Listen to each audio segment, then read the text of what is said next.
All right, good morning, everyone. Welcome back. We got Tyler Thrush here. So, what's up, man? How's it going? Not much, man. How you doing? I'm doing Good, good. good. Yeah, I'm. Jeremy's running a little bit late, looks like, but we'll just get started. So, this is kind of right up your alley, I believe, right? This topic. We're going to talk about kind of lending and also even the private lending side, because I believe that's what you're working on, right? Yeah, absolutely. I've shifted my focus to Morning, mainly private everyone. money Welcome lending. back. We got Tyler. So the shift in the focus just happened, or how long ago was that? Um, a few months ago, I decided to do more of that. I mean, this stuff in Idaho is still going. We still have marketing going, but long term, I just think it makes more sense, considering like my new day job as a mortgage broker. It has a lot of synergy, right? Like I have a processor already, I have origination software, I underwrite deals daily, so all of those things fall in line. And it's a little bit more interesting at this point. I mean, it's like anything you do after a while, sometimes it gets stale. So this has my attention. All right, so we got Jeremy here tuning in. He said there's some they're doing some road work, I guess, in front of his house. So if it gets too Right in noisy, front of my house. So if you yeah, hear if it's too loud, let me know. I we'll deal with it. So I think Jeremy, this is your first time meeting Tyler. Tyler's out in California. He's a uh, firefighter. He's doing lending and private lending now. And then Jeremy's a rock star agent in Pittsburgh, and he's a house hacker. What's up, Um, Jeremy? Nice to meet you. oh, try to say something, Jeremy. I said use well. Okay. No, no, Can you hear me I couldn't hear you at first. We'll get to Troy soon. He's asking Tyler, what are you doing in Idaho, I believe. But Jeremy, let's kind of touch on this also. So, are you private lending to individuals, or I know you've probably borrowed money from private lenders, right? a lot of private money loans for deals, and just recently, within the last year, I started doing some private money out of my retirement account. So I've gotten into it. It's definitely something I like for sure. It's passive, and if you know the business, it's know the business, know the borrower. It's relatively low risk, in my opinion, for the return that you can get compared to the stock market. So definitely a fan of it for sure on both ends. Awesome. Maybe we'll start with from the borrower side. So, Tyler, is that how you also got into private? You borrowed money from private lenders too. So, what has been your experience from the borrowing side of it? I love it. I mean, I've never had to use like institutional money for any of my deals. It's always been private money. The first deal I ever did was actually somebody that I was a friend with, and I was like, "Hey, I got this deal, but I don't have any money." He's like, "Yeah, you do. I got money for you." And so that was he. What did he? I think he lent it to me at 12% and 2 points. And like everybody always thinks, "Oh my gosh, that's so expensive," but the deal penciled out at those numbers, and it was super easy compared to the other requirements that you have when you're going through like a conventional lender, or even if there's like like a not I guess like a Kiavi or a Lima one, there is just way less hoops to jump through.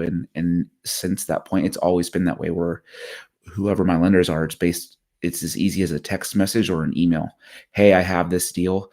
This is what I'm willing to pay you. Can you do it? Yes or no? And it is it hasn't been more complicated than that on the borrowing side, which is really nice. So it's extremely convenient. So, for you, Jeremy, has that been your experience also from the borrowing side from private lending? It almost becomes preferred over conventional lending, at least on the initial purchase of the property. It's just easier. You can be more competitive with the offer you're making. Super simple. So outside of the house hacks, like everything since I started learning about private money has basically been private money. I haven't really done too many straight purchases with conventional loans from the get go that were just pure investment purchases. So it's once you figure it out, it's kind of the go to, I would say, after that point, in my opinion. So, Tyler, how would you maybe advise someone who wants to look for private money? How do they reach out to someone, or how do they build that relationship, or where do they start, I guess? Um, Good question. I mean, as far as looking for private money lenders, I would say maybe look at first, like anything, like any book's going to tell you your circle of influence. Like, who do you know that maybe has some 401k money that's sitting around, private, self directed IRAs? anything like that. And the biggest thing for me is I should go back and say I've never asked anybody for money. I just continuously tell people what I do, and then people offered that money up to me. I'm almost 100% positive I've never said like, "Hey, do you have any money I could borrow?" It's people know that I like to flip and wholesale, and they have offered that money to me. So I would say always be talking about what you're doing when you're posting your deals on Instagram or any kind of social media. People are going to have interest and they're going to reach out because a lot of people think they want to flip, think they want to wholesale. And then when it comes down to it, they really don't want to do all that work. Like Jeremy mentioned, it's a little bit more passive, right? So if they see this opportunity and maybe it's something as you initially have a conversation talking about flipping things like that, and they realize, oh, I don't really want to do that, but I do want to make money, or I do want to partner up with you, they can still share in that sexy side, right? Of, oh, I'm part of this flip or this wholesale without having to do that work. So I would just say always be talking about what you're doing, post your deals. If people have questions, engage conversations, and then number one rule, if you borrow somebody's money, make sure you pay it back and make sure you pay it back on time. And the lender should never, when I'm on the borrower side, the lender should never take the loss. And I've had a deal that we ended up funding it, but before we recorded, I had an attorney reach out to me and they said, hey, if you record this deal, we're going to come after you for no reason other than to be a pain in my butt. So I said, oh, I weighed out the risks and I'm like, you know what? I don't want to have this money tied up. That's not my own money. If I record it and fight through everything, but the loan had funded. So I did pay the lender their origination points because the money did go into the escrow account. And after that, it was like, they saw what happened, saw what I did, and it was never an issue getting money from them again. So, Jeremy, before you get into maybe how you can find private lenders or how to reach out to them, I just want to remind everyone. So, like Tyler's touching on, tell everyone what you're doing and show them what you're doing out there so that maybe people will reach out to you. But go check out Tyler's Instagram page, Jeremy's Instagram page, also his Team Taggart Instagram page, and Tyler's the First Responder Financial Freedom, their YouTube channel. So, like I said, go give them a subscribe, check them out. But now, Jeremy, maybe you can touch on, do you have any different maybe suggestions how someone can go find a private lender? Chip based, at least going from hard money to private money. And like Tyler said, it's almost to the point where people are asking you if you have any more deals they can lend on, essentially. So once you get 1, 2, 3 guys or gals that do private money, they're always looking for their next deal on the lending side of things. And I'm even seeing it with myself. I have maybe that I'm kind of lending to or considering lending to, and I'm sending them deals that I would lend on to basically help them buy a property and find a potential lending option as well. So it's seeing it from both sides. For me, it gives both perspectives, and it's really just networking, building relationships with people, which obviously being the agent side for me, it's a little easier from that standpoint. But that's the biggest thing, is just if people know that they can trust you with their money and they know it's a good deal, it's the harder part is finding the deal, not the money from the private lenders. You're going to get pretty good terms. The more experience you are and the more of a track record you have as well. Maybe, so now, Tyler, maybe you can also touch on, like, maybe what is the biggest mistake borrowers may make with trying to deal with a private lender? Is there any type of experience with that? The biggest mistake, I don't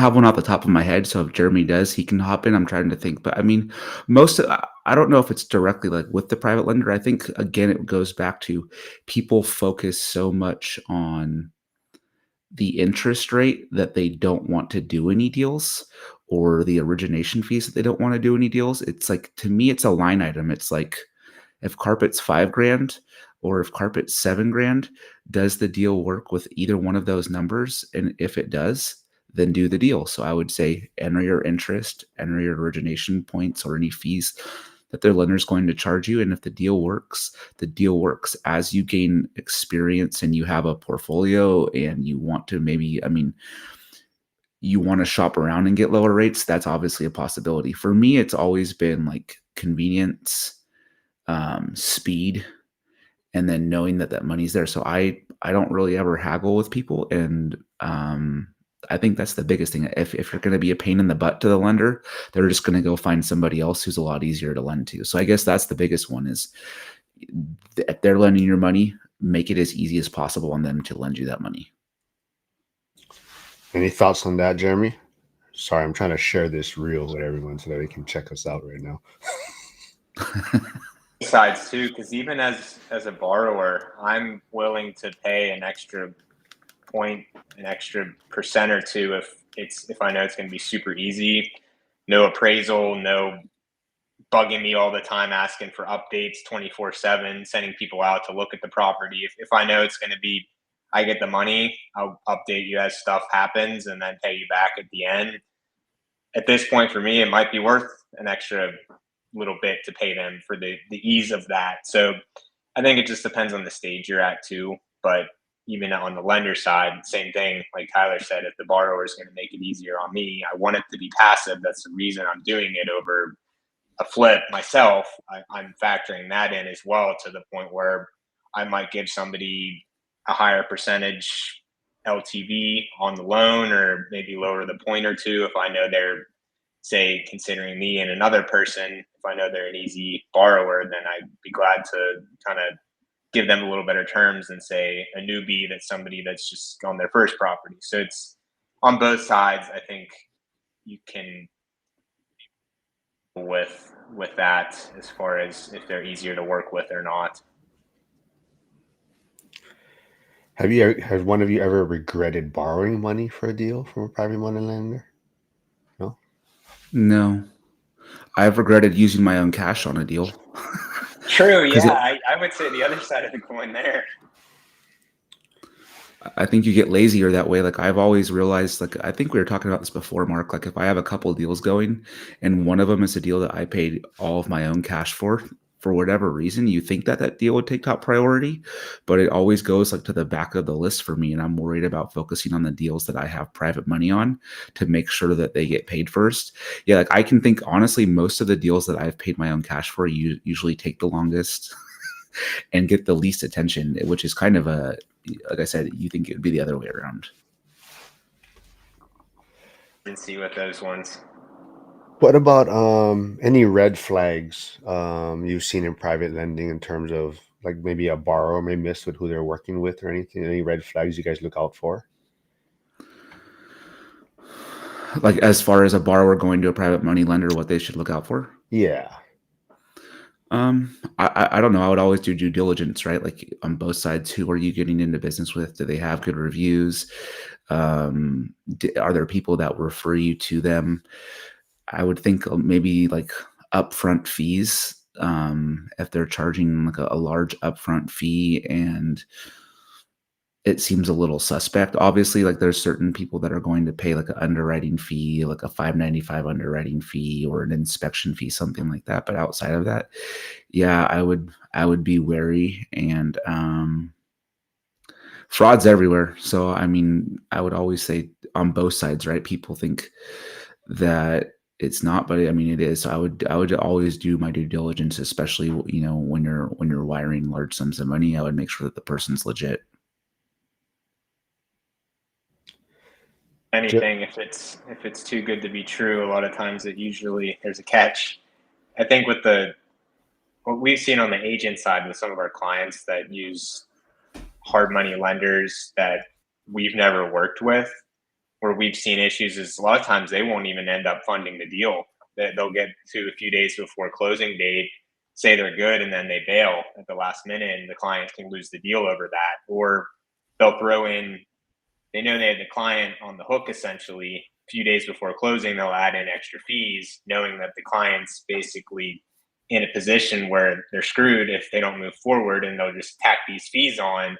So they gave like a good intro rate, low fees up front, saying they would commit to this, or they give the client less money right before closing. So we've seen kind of some bait and switch type of stuff with some of these more national hard money lenders, some that we've never worked with before. Whereas we prefer on the agent side, our clients use some of the local ones that we know can be trusted and we've worked with tons of times because they're true to their word and we don't have any of that funny business happening right before closing. So it's interesting to see the agent side of it as well, how those things can happen just because of the nature of the hard money lending. It's a little less regulated from that standpoint. They can do stuff like that right before closing.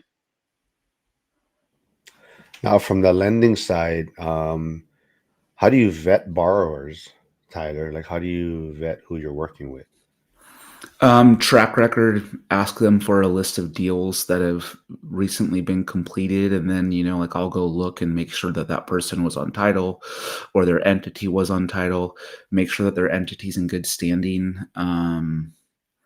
Things like that, just normal checks to make sure. And like a lot of it too is like referral. Like last week, even though we didn't end up doing a deal, my escrow officer referred the agent because the agent saw it and the borrower was recommended by the agent, but the deal didn't work out. So a lot of stuff for me is relationship based. I've always been that way. I prefer it because that's going to be the best indicator if this person's going to repay you the money. Is if like Jeremy and I are friends. He's an agent. I'm a lender. I know he's doing deals in his area. If he recommends the borrower, more often than not, it's going to be a good deal. But yeah, for me, vetting is asking the borrower to tell me about their experience, verifying the experience that they say they have. And you can kind of tell when you talk to people if they've done deals or not, right? Like if they send you a quote for like on a scope of work, if interior paint is like 50 cents a square foot or something like that, it's like, well, wait a minute, this is not realistic. Just stuff like that. I mean, I am so used to doing stuff on the conventional side where you have so many guidelines and all these crazy things. This is nice because it's more of like, does this deal make sense? Does this borrower look like they have the ability to repay in the experience? What about you, Jeremy? Any red flags you looking at when vetting borrowers? A full vetting process, because for me it's very very close clients or friends, investors that I know very well here in the Pittsburgh market. So I haven't really expanded it enough to the point where I'm taking on people I'm not fully close with. So it's a little more laid back from that standpoint for me, to the point where I don't really have to vet them because I've worked with them. I've helped them buy properties before. I know them well. I know the property itself because I'm probably selling it to them or one of the people on my team. So it's, for me, at least at this stage, it's very, because I know I don't really need to go too far into it, just knowing the people that I'm lending to at this point. So it sounds like both of you have had great experiences from the borrowing side from private money lending. Have you guys had any bad experiences from the lending side of it to anyone? No, but I mean, this is still, fairly new for me as far as that goes. Like like Jeremy mentioned, most of my borrowing up until recently has been focused on my sphere too. Like I'm going to lend to my friends who flip, and none of that has worked out poorly. But like anything, I'm sure it's going to happen. I'm sure default's going to happen. I'm actually going to a class this week on how to manage default because I'd rather know exactly how to handle it before I ever need to use it, and as opposed to have somebody go into default and then try to figure it out from that point. All right, Joe V is tuning in. So Tyler, would you let Joe V borrow money from you? No, Would you police lend money officers to don't him? repay. Jeremy, maybe so you can maybe touch on if you've had any bad experiences lending money, and then maybe you can answer Flavio's question. What is the minimum prepay penalty payment if you have one? Experiences thus far, I don't really enforce penalties on mine personally right now, just because it is just close clients and friends that I'm lending to. So it's, as long as I'm getting my interest gets paid back, I'm fine with it type of deal. Whereas if I was lending to maybe higher risk people, from my my point of view, then I would potentially throw in penalties. Say if they didn't pay it within 12 months, add extra fees on top of that to make sure it gets paid, or if it's paid late, extra at closing type of deal, or increase the interest rate type of thing. But at least for now, I'm probably going to keep it pretty close as far as who I'm lending to, so I won't really implement penalties like that, so to speak. So Jeremy, so pretty much who you're lending to is people doing deals in the Pittsburgh market in a sense. And then Tyler, for you, are you lending in markets only you're investing in also, or are you kind of to people you may lend to, are they in different markets that you're not really involved in? So with my own personal money, I've lent money outside of my market in various markets like Jersey and stuff like that. But with this, what I'm doing now, it's only in Southern California. Okay, so Flavio, hey, morning, Casey. Casey's here. Flavio says, my hard money lender requires me 1 year of pre-penalty. Okay. If it's at least 4 months, like minimum loan term, otherwise I feel like it's just kind of the paperwork together and all that and do the loan. Generally want at least 4 months of interest. Makes sense. So Curtis is tuning in, PE turned RE. He says, y'all heard of Beth Johnson, author of Lend to Live? Have you heard of her? Yeah. Is that the Bigger Pockets lady? Yeah. It's Lend to Live was the book they published on private lending. Nice. Yeah. Let's see what We just had a guest yesterday. I haven't read it yet on our podcast. What did he call the book was called Debt Millionaire. So I'm gonna read that too. But yeah, he mentioned that was a good book for people looking to get into private money lending or curious about it. He said that was a good book, so I just ordered that yesterday. So Troy's gonna tune in a little bit later. I know he had to bounce, but I know I was asking earlier about what Tyler is doing in Idaho, I believe. So maybe can you touch on that a little bit? So Idaho for me is just like the fix and flips, wholesaling, and then rentals. I have thought about lending there. I mean, it's because it makes sense in the fact that like I have the experience there. I understand the values there. I'm pretty comfortable there. But for now, it's just like my own investing. There's no, I'm not lending any money in Idaho. So Jeremy, would you have lent to yourself 7 years ago? If you're lending now, if you 7 years ago came to you, would you have lent money to yourself as an investor? That would have been, yeah, I think at that point I would consider myself legit. Maybe not right at first. I generally would like to see somebody do a couple of deals at least themselves to begin with. I would say to kind of pre-screen them, feel comfortable with it. But yeah, 7 years ago, I think I had like 3 deals under my belt, so probably. Tyler, same question for you. 7 years ago, 7 years ago you came to yourself today, would you have lent to that person? Yeah, I think so. I think a lot of it, it's funny when you were asking that, I was like, well, I had, when I had my first private money loan, I had no experience. I think it's you're underwriting the person too. So to that point, I think so. I had a good W-2, paying job, ability to repay. So I think that's a big thing too. If things go south, where's that money coming from? And I think that was a big plus. I was still working as a firefighter at that time. So I think so. Yeah. So now Harrison has a great question. He says, how long do you see hard money loans going at the moment? Are they requiring quicker turnarounds because of the market? So Tyler, maybe you can start on that.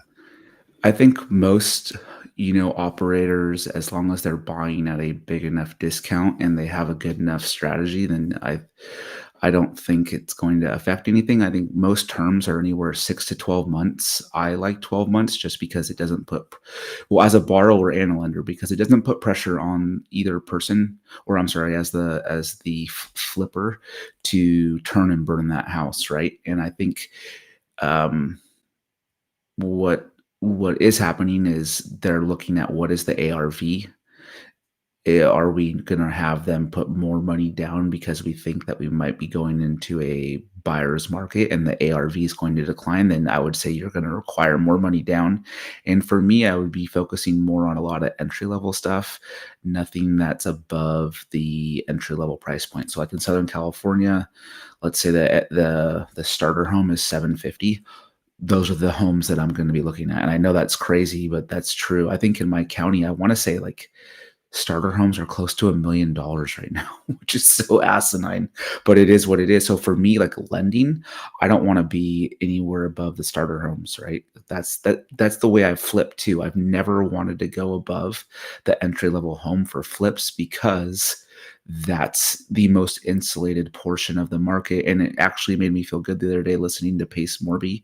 He has actually refocused everything into those the entry level home. So to answer your question, I think not quicker turnarounds. I want deeper. Like our max ARV is going to be 70%.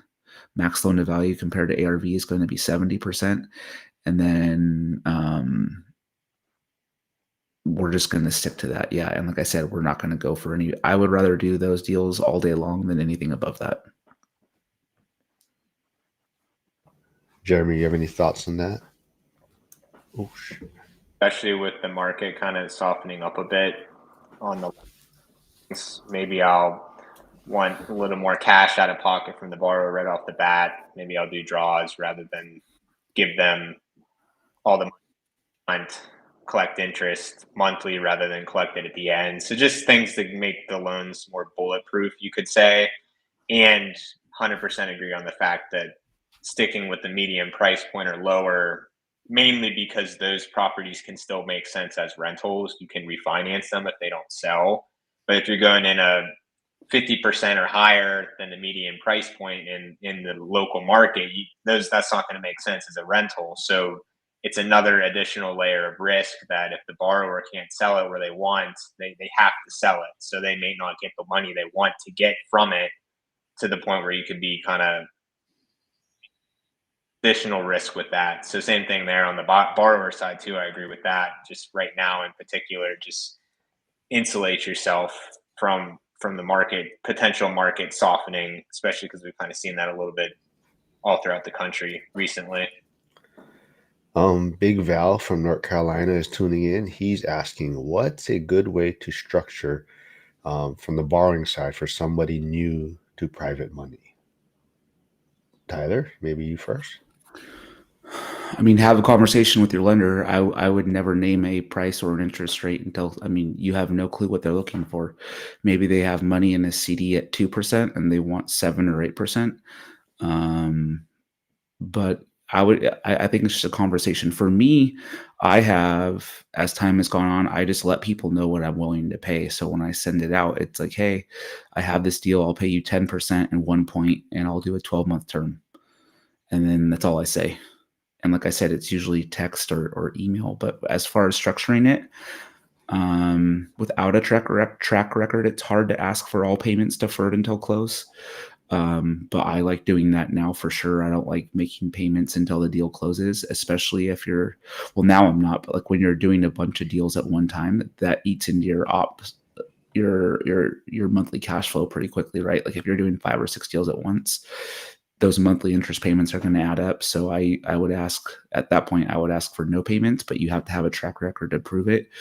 And then I've gone up to 100% of my purchase price when I'm borrowing, but those are buying deals at 50 cents on the dollar. I think if you're starting to go up, see if you can get 90% loan to cost, and those are just a couple things that I would do. Thoughts on that, Jeremy? And then maybe you can add in, have you ever had to restructure mid-deal at any point?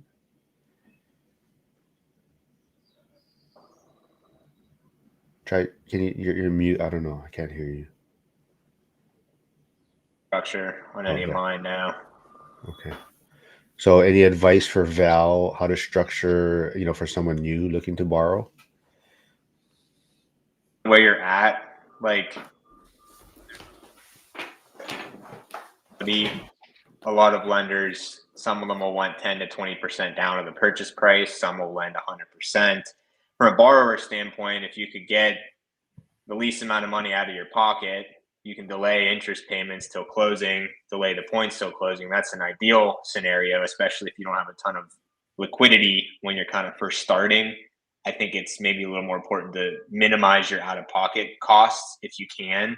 It's going to depend on the lender as well, though, too. Whereas, like, if you are more well capitalized, you might just focus more on simplicity or just things at the end as well. So it kind of depends on your personal situation as far as the borrower side and just how easy it is too. And on the lender side, it's same.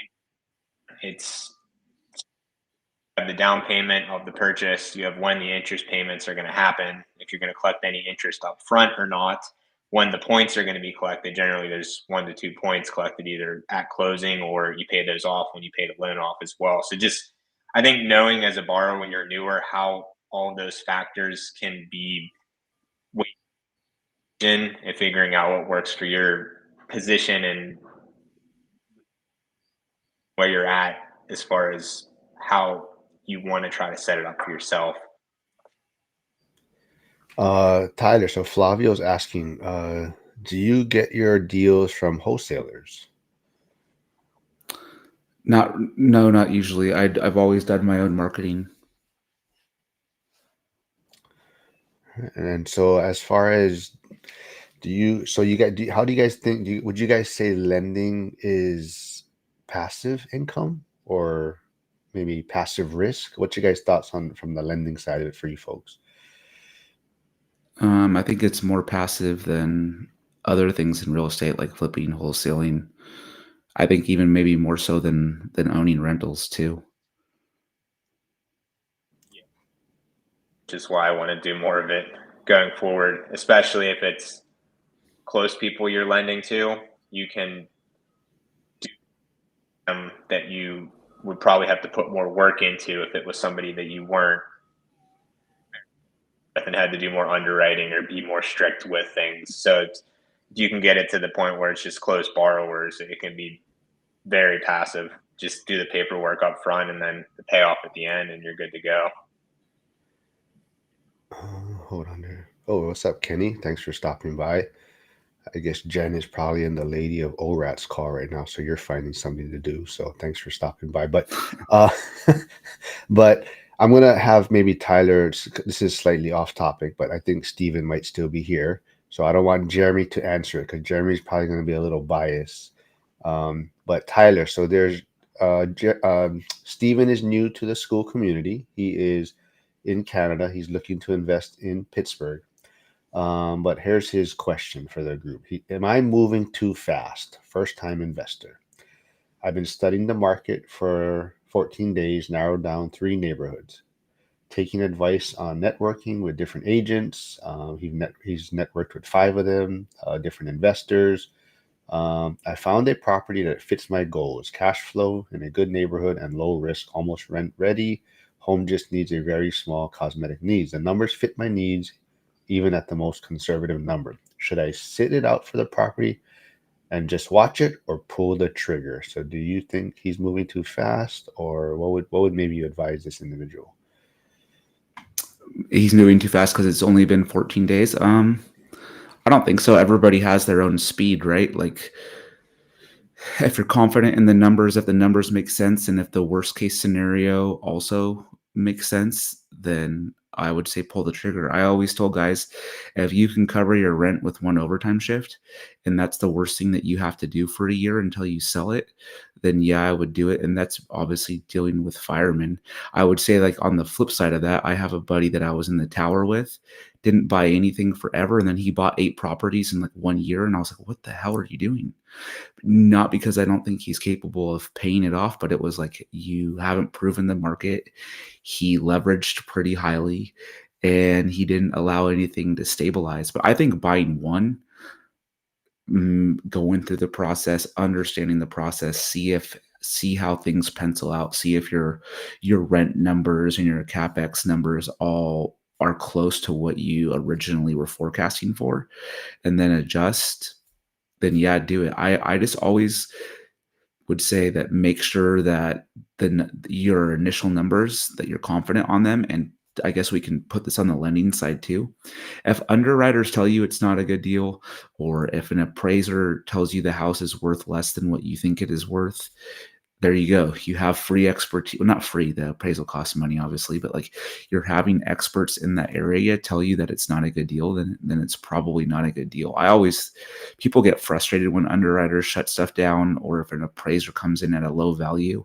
And granted, they're going to be wrong sometimes, but at the same time, they're independent. They don't care if you close the deal or not. They already got their fee, and they're telling you that this property is not worth what it is. So I don't think it's too quick. I don't know your financial situation, but I have told, like I said, most of my conversations are with firemen.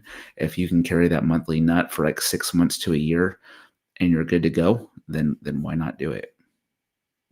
It's never going to be perfect. Yeah, totally agree. So, Stephen, if you're still here, I would say probably it is fairly quick. However, I'd also say I think you have the resources around you to help you navigate it, and that's where you're going to learn a lot. So, even like to Tyler's point, I would even consider, going through the process, whether it's getting that inspection report, even so that way you can look at the report now and your money's on the line, right? So you can actually kind of see how you feel about it, how comfortable you are with it, and that process of everything. And maybe there's something that you can walk away from the deal from after, it's not to your liking. But even going through the financing process of it, seeing what the lender's going to require from you. But I definitely feel, Stephen, I mean, maybe if you were in a market that you didn't have any resources, you're jumping in and you didn't know other investors, you didn't know the agents and whatnot, and definitely, yeah, you're probably moving, very quickly. But I think since you're doing it in Pittsburgh, me, Mikey's there, we got resources like Jeremy, Liam, Omar, whatnot. So I think, that's going to help out quite a bit too. So hopefully that kind of gives you a better idea on what my take would be on it. Flavio is saying, my lender is selling his portfolio to become a full-time lender. Yeah, I think for some people, like I think those that follow like Dion Financial Talk, like his end goal, right, is his plan is probably he's gonna seller finance all his things to a younger investor at some point, right? When he gets towards the later phases and just basically take that cash flow or monthly paycheck, right? And get rid of all the headaches in a sense. So, yeah, as long as you have an end game and a plan, that's definitely part of it. Let's see. What about lending to a family member? What's your guys' thoughts on that? Tyler? Oh, okay, you're that was quick. All right, I guess we're No, I mean, not just Don't why rent to risk me. it. Yeah. that was like the quickest responses ever. Oh, Steven. Or renting to family members too. It's just So Steven said thanks. Yeah, so Steven is still here, so he said extremely helpful. Um, okay, let's see. What's more important, collateral or character, when you guys are private money lending? Jeremy, thoughts on that? I would probably weigh the borrower a little more than the property. If I know they're good for it, I'm not quite as concerned, but obviously the property is important as well. You think it was a good deal to the isn't an issue. It's more so just the borrower, in my opinion. I agree 100%. I mean, character is going to count if that deal doesn't start to go well, right? Like the That's why you're not collateral. going to lend to Joe V, right? Yep, police officers. I actually was thinking about this. So when I was formalizing a lot of it and like thinking about, okay, what's my plan of attack? I'm like, well, first responders are good for that reason. They usually have very stable, predictable income. They've already had to well, this is going to sound bad because nobody's perfect, but they've had to pass a background test at one time. So, I mean, I think there's a lot of things in there too that lend, on paper, most first responders are a little like they've already been vetted, so they are trustworthy. So yeah, character counts for me. Joe, I'll lend you money anytime. 15% and 5 points. It's a special deal. He's probably not. He just probably tuned in to support, because if not, he'd be talking a lot more shit probably. So he's probably not Okay. even here right now. But let's see what else. Well, maybe I'll put you on the spot then, Jeremy. So Steven Steven is here. Steven is working with you. Would you think he's moving a little? Oh, Joe is here. Hold on, we'll get to that after.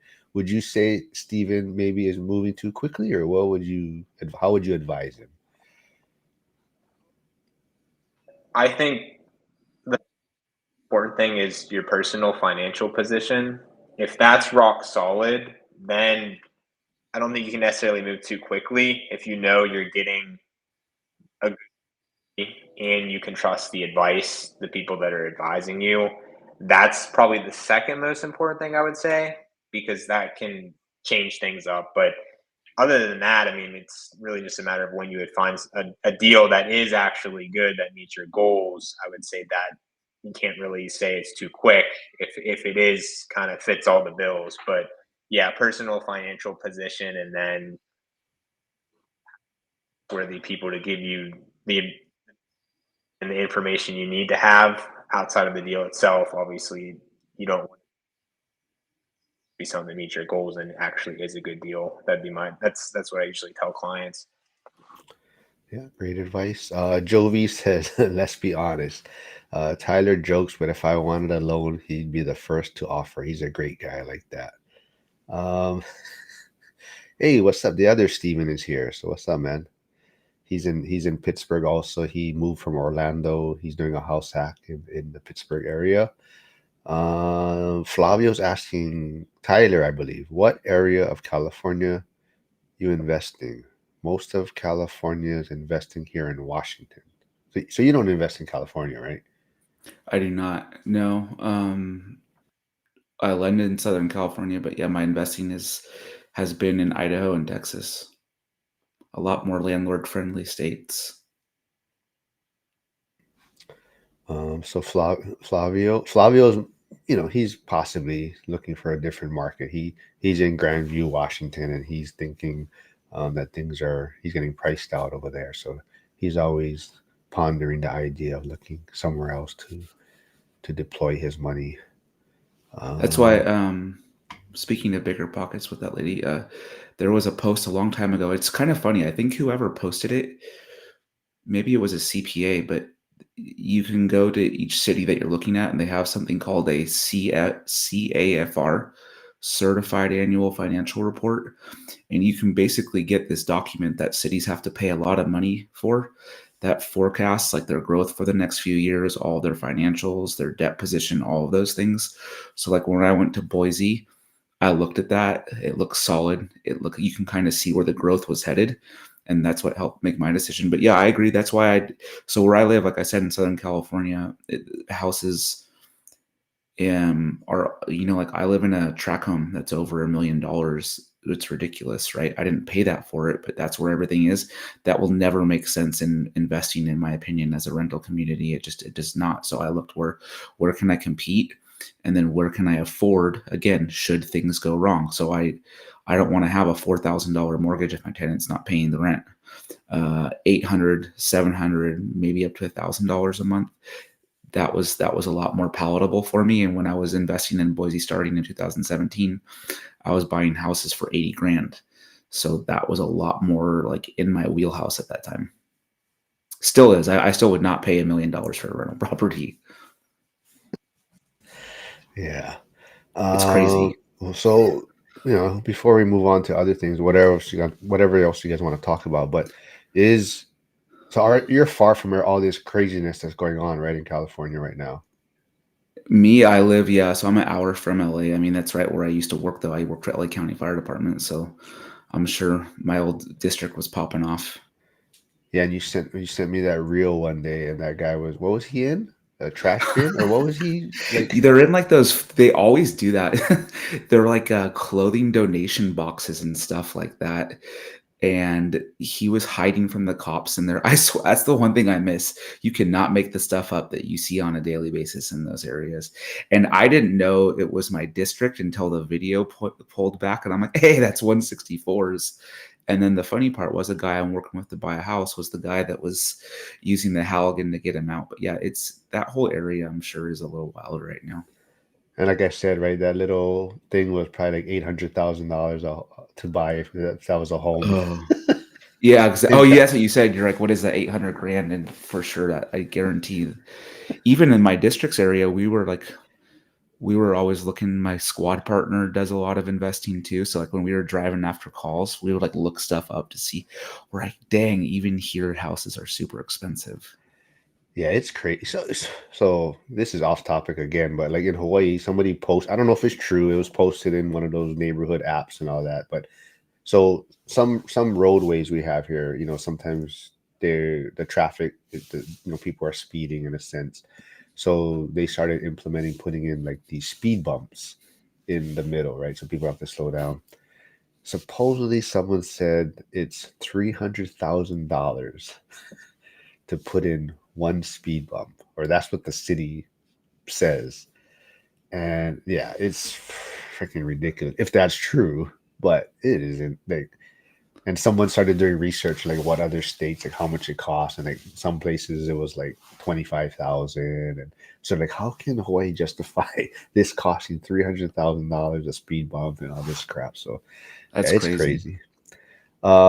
Steven is asking, would it be smart to get a private money loan on a buy and hold rental for a smaller loan? Wait. Again, if it pencils out, yeah, why not? So I have never done long term, but we had somebody on yesterday. He's a retired battalion chief out of San Antonio, and he has started to do that. He started lending money out that way too, because for him, it's just what makes sense. So yeah, I mean, let's say private money is, you can get on a long term. It's not going to be the same on a short term. Let's say you can get private money at 8% interest only, for like a 30-year amortized loan on a 5-year balloon payment, or you can go to a conventional lender and get 7%. Is the lack of hassle worth that 1%? My answer would be yes. I would Poop say on a on biscuit. that, Yeah. generally it depends if it's a fixer upper or not. Like if it's just a buy and hold turnkey, probably makes sense just to go standard loan from the get go, unless like Tyler said, there's an instance where perhaps the private money has just as good terms as the conventional standard loan. A lot of times they won't though. So generally there has to be some sort of equity position to justify the hard money or private money up front and then refinance into the standard loan later. So turnkey stuff generally not as much private money from the initial purchase. So you know how saying Jovi's always making trouble, but Flavio is the new troublemaker, but he is asking because so Jeremy might take offense to this, Flavio, but he's asking, have you guys invested in bad areas? He knows I do because he likes to say Pittsburgh is a bad market. He thinks you need a bulletproof vest to walk around Pittsburgh for some reason. I'm Tyler, still how alive and I've made a lot of money on rentals here, so works for me. Tyler, what about so Boise? What is there some areas that you would say are bad? I mean, not compared to like what I'm used to from work. No, not even close. But no, I mean, there's bad areas everywhere. There's areas like I've bought properties that, like, looking back, I probably wouldn't buy again just because they're in an area that's like a little rougher, but that there's nothing terrible. I think a lot of it is like bad area. Maybe no, I can't even give an answer to that, like, as a, because I really, I haven't. I bought bad deals, or I bought deals that weren't as good as they originally were on paper. But yeah, I mean, I think that happens because we all have rose-colored glasses when you're buying the deal, right? Oh, this is going to work. This is going to rent for more. This is going to be better. But no. All right. Oh, Steven says then he has to get back to work. All right, man. So talk to you later. Hopefully, Jeremy can help you out and get you more information on that property you are kind of looking and had some questions on. So I don't know if he sent it to you, Jeremy, or the one that fell out. So cool. I'm sure Jeremy will help you.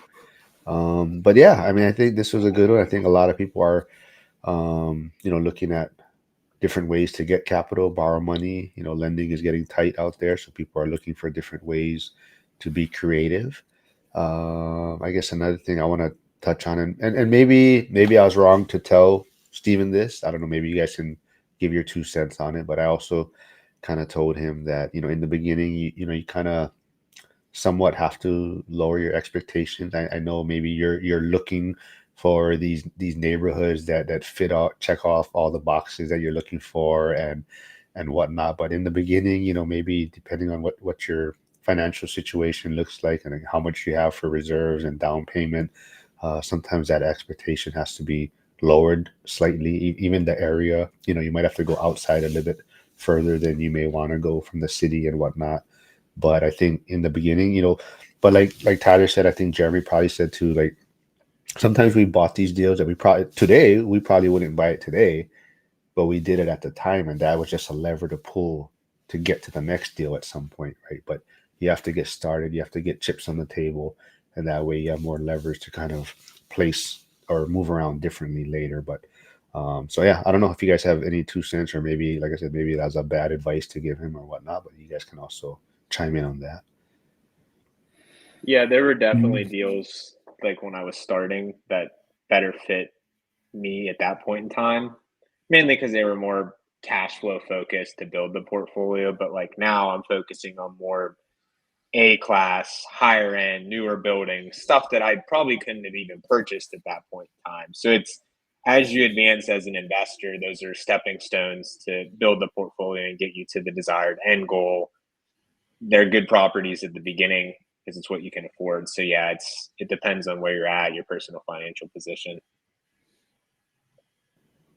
Any thoughts on that, Tyler? Bad advice? Probably same No, aligns with what you think. I would agree with what Jeremy just said. Yeah, I don't have anything like really different or profound to add. Cool. Yeah. Anything else you guys want to talk about? Any um I I'm don't know. curious. So you guys mentioned softening, and like where I'm at in SoCal, inventory is going up, but I don't see like a ton of softening. Inventory levels, I know they're increasing across the country, but I have not done a deep dive yet. But like, are we post pandemic? They've been at historically low levels. Do we think we're going to return to a declining market, a flat market? Because in SoCal right now, like I said, I'm really not seeing it yet. Not that it won't Same happen.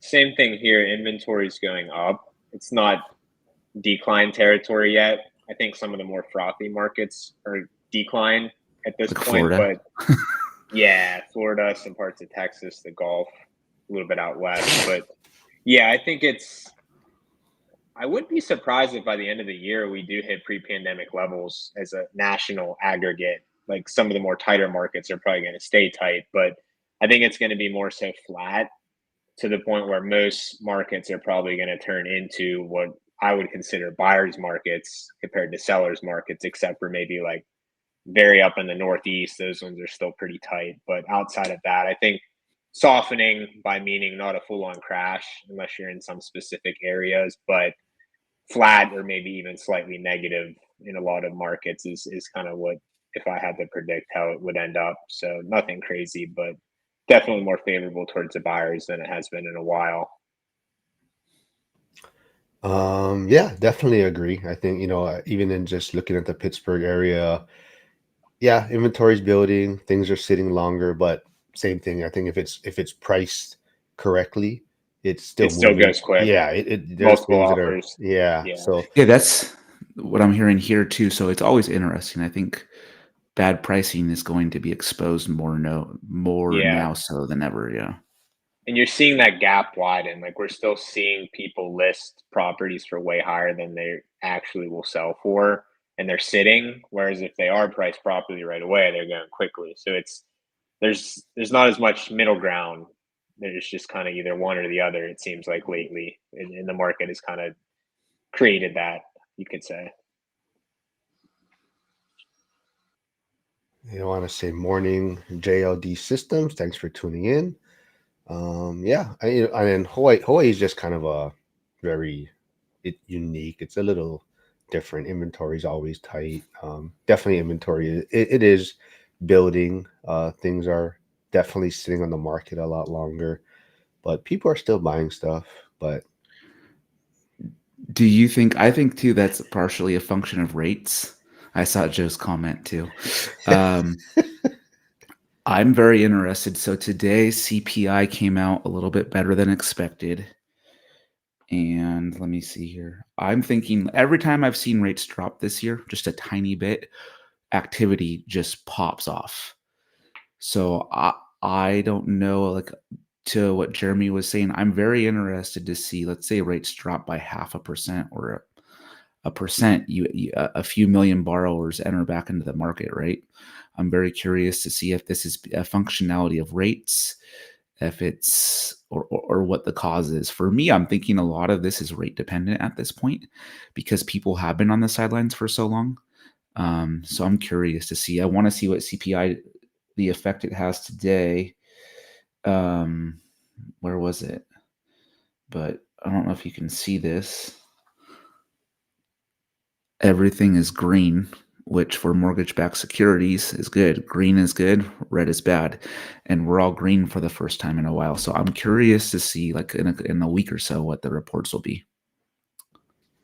good information. Maybe we gotta do a wrap up next week. We gotta get back on. Harrison does have a question, or so based on me saying kind of, in the beginning, you gotta, you may do deals that you may not have may do now, may have bought deals that for more cash flow, and then you start focusing. Um, I don't know if I would say did any worse deals. I would say I probably overpaid for most of my deals. So the time that I bought, the market was fast. The interest rates were low, so I probably overpaid for everything. Luckily, the rates were a lot lower at the time, so it kind of evened things out. But as far as maybe if you're looking at trying to extract equity right now, there's not as much as you would probably hope because of where I paid for it. But now, for me, my next moves will probably be start getting out of a lot of those that were more cash flow, start 1031ing a lot of those into newer or better properties, more through the experience that I've picked up also over, whatever the 5 years now. So kind of getting out of those, getting into better properties. And, at the time when I purchased back then, so they had the prepayment penalty on my loans. But now Pennsylvania, there's kind of that gray area. There's I think it's like 250K. We talked about it, but you cannot have prepayment penalties on the loans anymore in Pennsylvania. So now that's something different. And that's why the rates are slightly higher for the loans, because you cannot have that prepayment penalty. So those are some things I'm working on, but just that's kind of how I'm forecasting things. So once the prepayments are all done for the loans that I do have currently, that's probably when I'll start looking to 1031 out of ones that I see some maintenance issues coming up down the road, and getting into maybe some better properties and whatnot.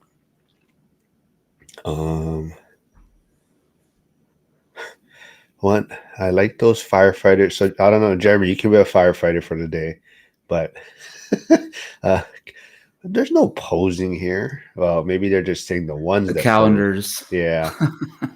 Hey, Joel's here. He wants you guys to pose is what I'm thinking that means.